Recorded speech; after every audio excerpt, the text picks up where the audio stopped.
I would show you the bunker that's in my backyard, but it is in fact invisible, buried, and not above the ground anymore. Super exciting to look out my window this morning and not see the giant 12-foot tubes we had delivered, or the incredibly deep 20-foot hole we had dug in my backyard to hide the tubes. Now, as you can tell, it is a nice sod-filled backyard with just 2 caps on top to hide the entry and exit shaft.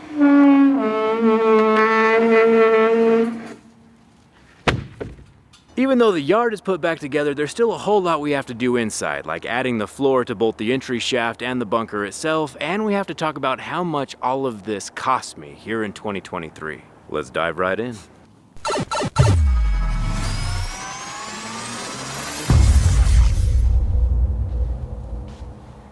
That is so deep down there. We're gonna start by adding a floor to this shaft. We are 18.5 feet down here, and then once the floor is built here, we can start adding the floor through the rest of the tube, which is under the earth, all the way to the exit shaft on the far side. The way we actually get into the bunker currently is with a ladder. At some point, of course, we'll install an elevator, but we gotta get everything built out first. And we have a lot of work ahead of us.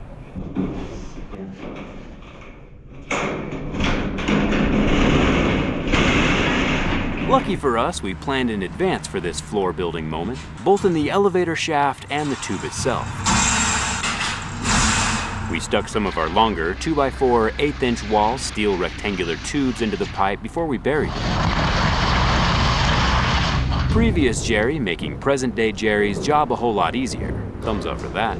Previous Jerry also welded long mounting strips of metal flat plate to the wall so we can secure the floor to the sides of my backyard bunker. The reason we didn't pre-install the floor before lowering the tubes below ground is because we knew we would have to rotate the tubes or clock them a bit to get them to connect after setting them in the hole, which would make any pre-installed floor or cabinets squampus and unusable. But now, after everything's been bolted, secured, and buried under 250,000 pounds of dirt, the bunker's never gonna move again, and we can use a brilliantly designed magnetic laser level to very accurately lay out the floor in a way that's perfectly flat.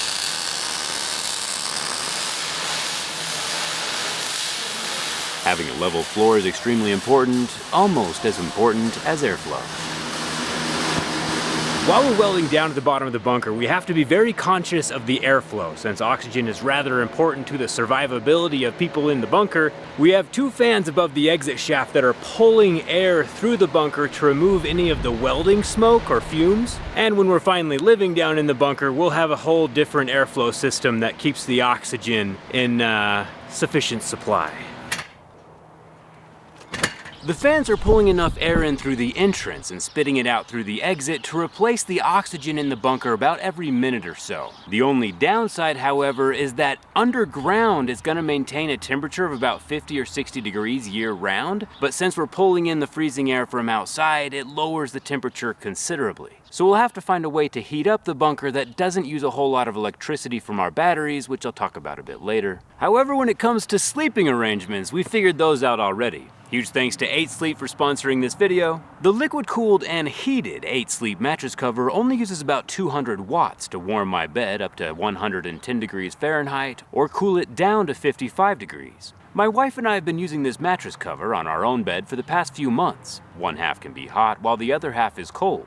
I got a new one just for this bunker.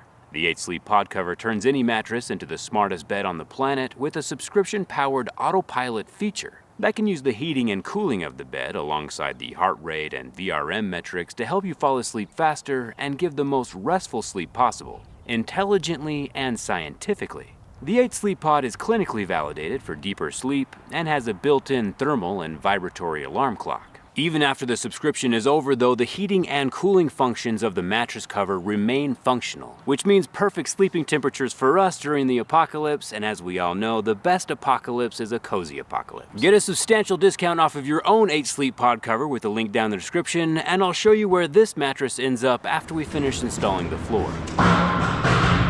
If you remember this magnet from one of the previous videos, we're using it as a platform to hold the joist for the floor. Not how it was originally intended, but it's doing a good job. We're adding the floor structure about 3 feet up from the bottom of the tube. giving us about 9 feet of headroom in the center and a whole lot of usable storage space underneath the entire 40-foot length of the bunker. I plan on using the storage for food and water, since during an emergency situation, each person down here will need about 1 gallon of water per day to survive. So 6 people for 1 month would need a minimum of 200 gallons. Even more than that if we want to shower or fight off those aliens from signs. So I'm hoping to fit maybe like 500 to 1,000 gallons in here somehow, but that's a problem for future Jerry. We should have enough space under the floor to also run ventilation and the electrical. Electricity is important because an Xbox and a 90-inch TV sure ain't gonna power themselves. And it's also for other less important things like lights or cooking. And this is how I'm gonna get them down into the bunker.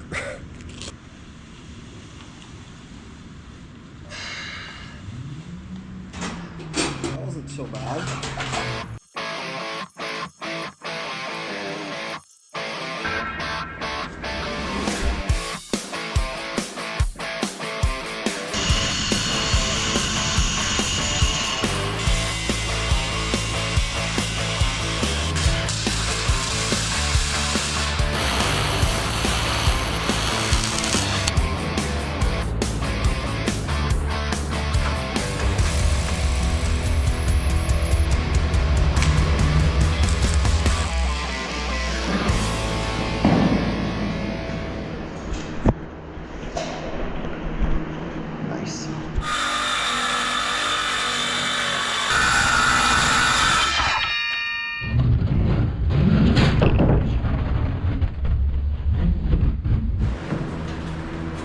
I'm gonna record this just in case I completely miss it.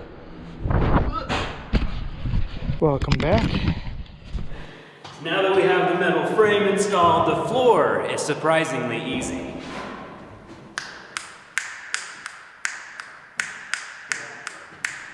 Looks like there's just one more left.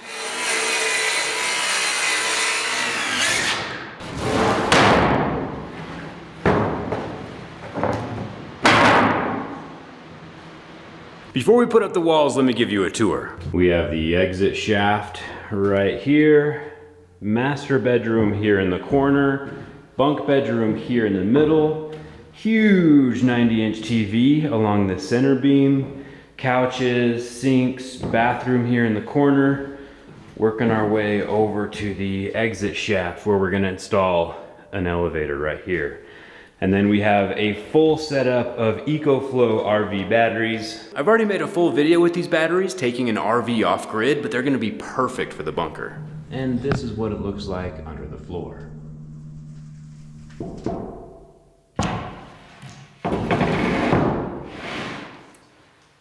From the very first day we started welding flanges on the bunker to today with the floor fully installed is about 2.5 months. Not bad at all when you consider that we've installed a full bunker underneath my backyard. But the big question is, how much did it all cost? So keep in mind that I tried to make this bunker as inexpensively as possible while not cutting any corners. Not that there are any corners in here.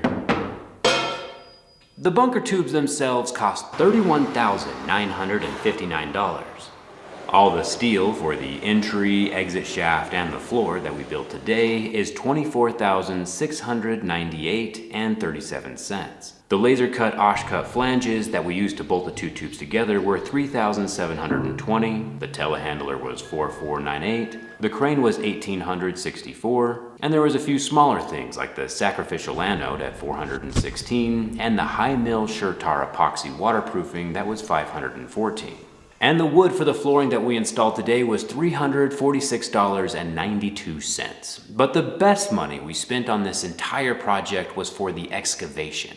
Worth every penny, it was $30,249, and that includes all the machines and the brilliant guys working those machines. Worth their weight in gold, they're what made this project possible. So the final answer on how much this whole project has cost up till now is $98,265.35. Less than a maxed out Cybertruck or a Ford F-150 Raptor, but still pretty expensive. I was hoping to keep the whole project about $75,000 or $80,000, but I think staying below $100K is still pretty solid. However, there are a few things I'm leaving out. I'm not factoring in consumables like saw blades, grinding wheels, or the 5 miles worth of welding wire it took to put this thing together, That welding wire alone would be about 800 bucks. We also used a ton of tools, but you know, tools are an investment. At least that's what I tell my wife. I'm also not going to count the $15,000 worth of asphalt driveway damage, since that would ruin my sub $100,000 price point. I'm also not factoring in the 1,200 man hours that myself and my team put into this over the last 2.5 months, since technically one man can indeed build a bunker, like Colin Furs overseas. It would just take quite a bit more time, and our goal was to finish it before winter, which we accomplished. If those 1,200 man hours were billed at 25 bucks an hour, which is like an average contractor rate here in Utah, it would have added about $30,000 to the price of the bunker. Overall, I think it's a pretty massive accomplishment to get the whole thing finished and underground in less than 10 weeks. Keep in mind that I'm in a pretty unique place with this project, where the views, the sponsorships, the jars of dirt, and the shirts we sell basically paid for the whole thing, and helped fund my wheelchair manufacturing project, which is the ultimate goal. While it is cool to have a bunker, creating cool content so I can fund the wheelchair project is what this is really all about, and so far I think we've accomplished that. We have many more cool things to add, like the elevator, 90-inch flat screen TV, and a toilet, all equally important things. So hit that subscribe button if you haven't already, and thanks a ton for watching. I'll see you around.